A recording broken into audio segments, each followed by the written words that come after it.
I'm teaching in Sweden, Look at the camera. teaching audio engineering and multimedia. Makes me feel like $1 million. Or should I say £1 million? I guess how to have a competitive edge in a pretty competitive industry, be able to stand out and um, to know obviously all the basics, give them the foundation that they need, and then build on that so that they can go out and follow their dreams and do what they want to do and have the most chances for success at that. The first step to helping the students have a competitive edge is to give them the foundation that they need. They need to know the basics of sound, physics, how it works, the different measurement scales, decibels, how sound works, and then obviously onto sound technology, recording techniques, all kinds of basic theories and terminology that they need. Um, this is a sound cat. This is a professional equipment that you use to insulate microphones. Yep.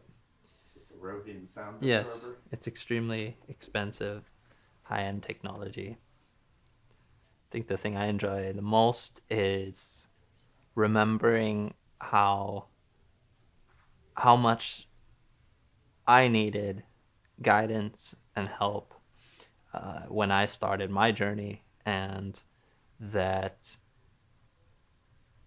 I didn't really have anything to lay back on, and it took me 10, 10 plus years to finally learn how to do what I wanted to do, and for me to be able to help other people. I can see other, especially young people, starting out on that same journey and help them achieve that much faster and more efficiently, so they don't maybe waste as much time as I did um, doing things wrong, and maybe not understanding what opportunities are out there, and what kinds of things that you can do. Focus the passion. I mean, it all starts with some form of passion.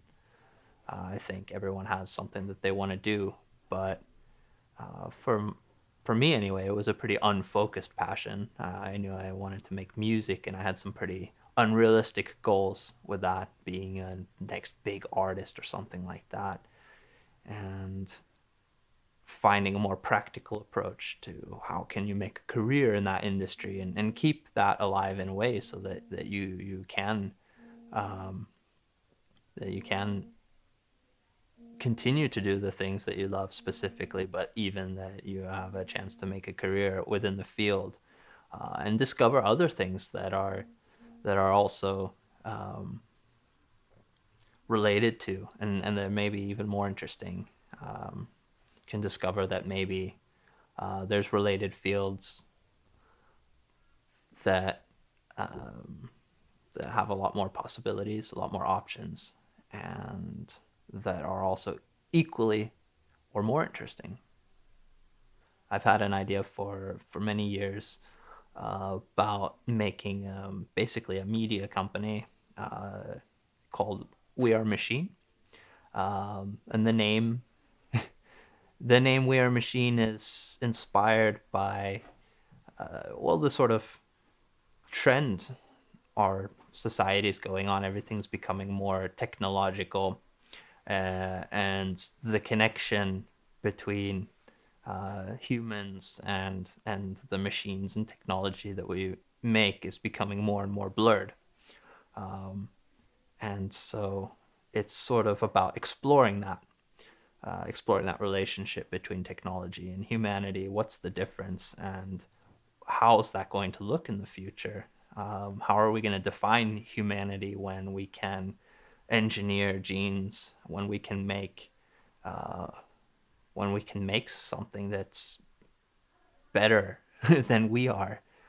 Is that human anymore? And I think that relates to music. It relates to art.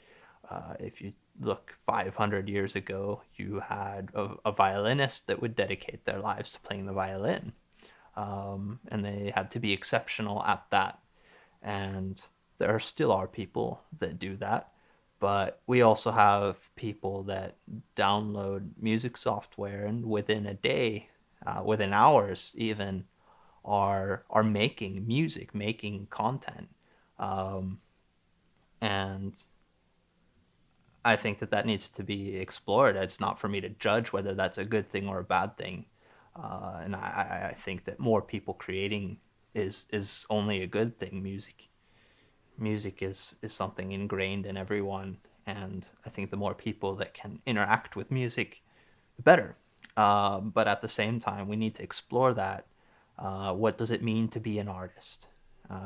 And how can we change the music industry in a way to have a business model that can thrive off of people maybe demanding something different, because before people wanted to consume music, now people want to be content creators. They want to create. People aren't satisfied anymore with being passive in media production. And then you look on Facebook, you look at all of these social media, Snapchat, people make their own content, they share their own experiences, um, and that's the demand. And how do we create an industry around that that works both for content creators um, and for consumers?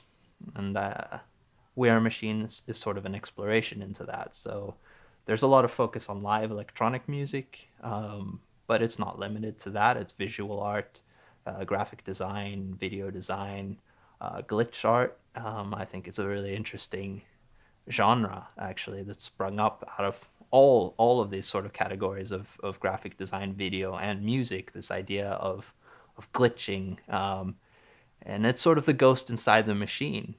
What happens when your Skype chat freezes and you get these strange pixels and stuff? What's going on there?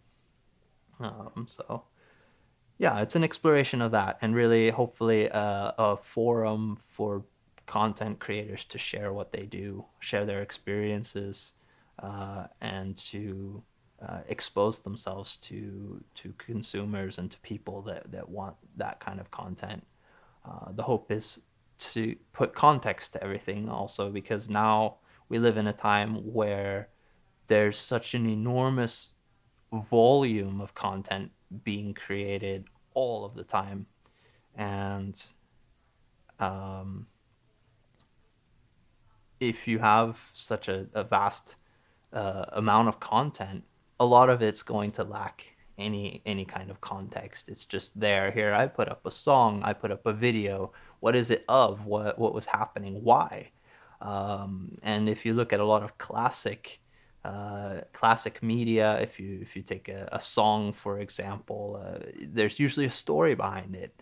You take Rolling Stones story. I don't know if it's true, but hearing that Satisfaction was some tripped out drug trip and that they passed out but left the tape recorder on, and they woke up the next morning and they listened to it, and it was just complete silence for about an hour, and then somewhere in the middle of the tape, you hear the sound of someone plugging in a guitar and then you hear dun dun dun dun, dun and there it is. There's the song, and that's an interesting story. There's a context to that. That's fun and special.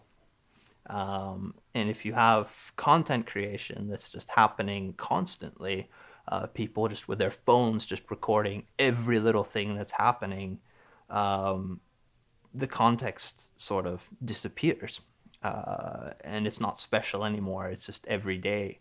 How do you bring that special experience back to the media? Because I think that that's what drew people to it in the beginning, and yeah, try to find different ways of doing that.